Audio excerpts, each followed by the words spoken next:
നമസ്കാരം, കൊട്ടാരക്കര മീഡിയയിലേക്ക് സ്വാഗതം.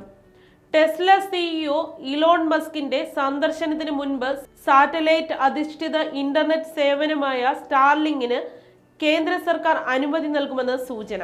കേന്ദ്ര വാർത്താവിനിമയ മന്ത്രാലയമായിരിക്കും പദ്ധതിക്ക് തത്വത്തിൽ അംഗീകാരം നൽകുക.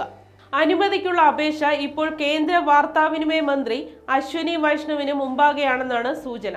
അതേസമയം പദ്ധതിക്ക് അന്തിമ അംഗീകാരം നൽകേണ്ടത് കേന്ദ്ര ആഭ്യന്തര മന്ത്രാലയമാണ്. സുരക്ഷ സംബന്ധിച്ച് ചില കാര്യങ്ങൾ പരിശോധിക്കേണ്ടത് കൊണ്ടാണ് പദ്ധതിക്ക് ആഭ്യന്തര മന്ത്രാലയത്തിന്റെ കൂടി അനുമതി വാങ്ങുന്നത്. അതേസമയം പദ്ധതിയിലെ വിദേശ നിക്ഷേപം, ആകെ ചെലവ്, ആവശ്യമായ സാങ്കേതിക സംവിധാനങ്ങൾ തുടങ്ങിയവയെക്കുറിച്ചുള്ള പരിശോധനകളെല്ലാം നടന്നുവെന്നാണ് റിപ്പോർട്ട്.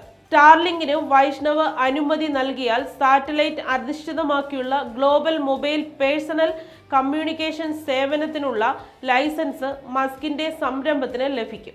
2022 ലൈസൻസ് നേടാൻ ഇലോൺ മസ്ക് ശ്രമിച്ചിരുന്നു. എന്നാൽ കേന്ദ്ര സർക്കാർ അന്ന് ലൈസൻസ് നൽകിയിരുന്നില്ല. തുടർന്ന് 2023 കേന്ദ്ര സർക്കാർ ടെലികമ്മ്യൂണിക്കേഷൻസ് ബിൽ പാസാക്കി. ബില്ലിലെ വ്യവസ്ഥ പ്രകാരം സാറ്റലൈറ്റ് അധിഷ്ഠിതമാക്കിയുള്ള ഇന്റർനെറ്റ് സേവനത്തിന് ലേലമില്ലാതെ സ്പെക്ട്രം അനുവദിക്കാം. ഇതാണ് ഇപ്പോൾ മസ്കിന് ഗുണകരമായത്.